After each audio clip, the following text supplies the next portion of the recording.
Kaya naman dito ka sa piling ko.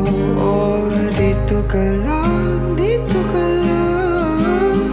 Bumabagal ang ikot ng mundo kapag ika'y nariyan o aking tahanan. Ta ta ta ta ta.